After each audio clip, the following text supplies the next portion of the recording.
You know that feeling when the lights go out and suddenly your heart starts racing. Your palms get sweaty. Shadows seem to move on their own. You pull the blanket up higher, even though you know it won't actually protect you from anything. If you've ever wondered why fear of the dark feels so primal and involuntary, you're about to understand the real reason why. And if this resonates with you, please subscribe to the channel so you don't miss more insights into why we feel the way we do. The fear of darkness isn't a personal failure or something you should be ashamed of.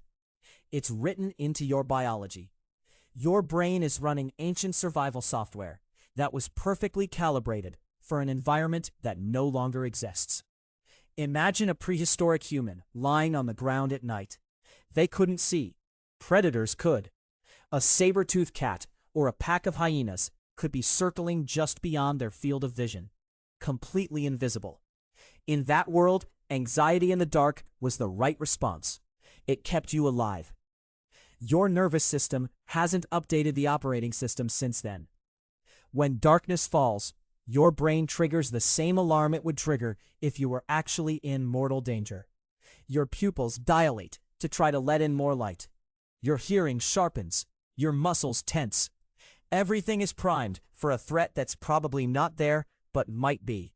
Your brain prefers to be wrong and alive than right and dead. But here's what makes it more complicated. It's not just about visibility.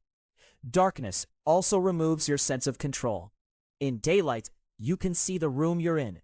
You know where the furniture is. You understand your space. When the lights go off, that map of reality disappears. Your brain now has to fill in the gaps with imagination. And imagination, when it's operating in a state of fear, is incredibly creative. It manufactures threats. It conjures monsters from shadows and sounds. That slight creak in the wall becomes an intruder. That rustle is something moving beneath the bed. The human brain is a prediction machine.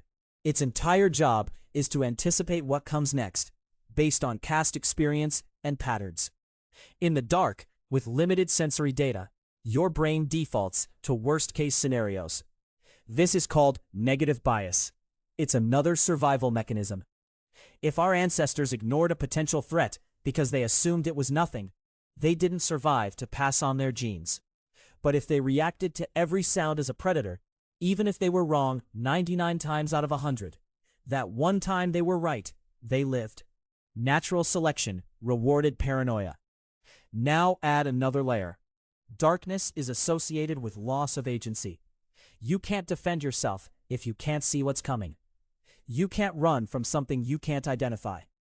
Your brain recognizes this vulnerability.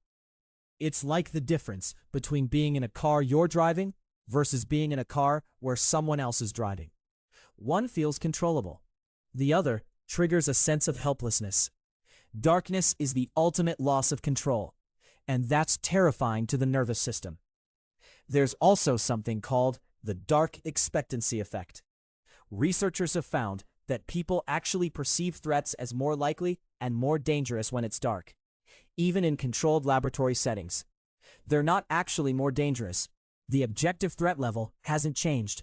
But darkness itself changes how your brain processes risk.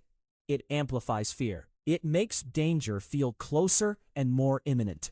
What's interesting is that this fear doesn't have to be rational. You can intellectually know that your bedroom is safe. You can know that there's no monster under the bed. Your conscious mind might have all the logical reassurance it needs. But your amygdala, the ancient survival center of your brain, doesn't care about logic. It's running on millions of years of evolutionary data that says darkness equals danger. And if you like learning about the hidden psychology behind our emotions and instincts, please like this video. It helps me understand what resonates with you and what you want to see more of. So, how do you actually reduce this fear? The answer isn't to pretend the fear isn't real or to force yourself to ignore it. Your nervous system is doing its job. The answer is to gradually rewire the association between darkness and danger. Exposure therapy works. Spending time in dim light, then progressively darker environments, while remaining safe, teaches your amygdala that darkness doesn't automatically mean threat. Your nervous system updates its prediction model.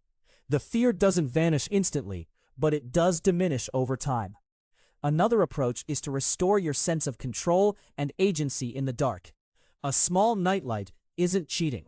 It's a practical tool that gives your brain just enough visual information to feel oriented and safe. Some people find that keeping their eyes closed helps, because then the darkness isn't a loss of vision, but a conscious choice. Others benefit from white noise or music, which fills the auditory void and reduces the brain's tendency to interpret every small sound as a threat. The truth is, you're not broken for being afraid of the dark. You're normal. You're experiencing the output of nervous system that evolved to keep you alive in a fundamentally different world. That system is still there. It's still active. And in many ways, it's still protecting you. The fear of the dark is just one place where that ancient programming shows up. And when you understand that, it becomes a little easier to sit with it and not judge yourself for feeling it. So tell me, what's your personal relationship with darkness? Are you someone who's been afraid for as long as you can remember? Or is it something that comes and goes? And have you found anything that actually helps you feel safer?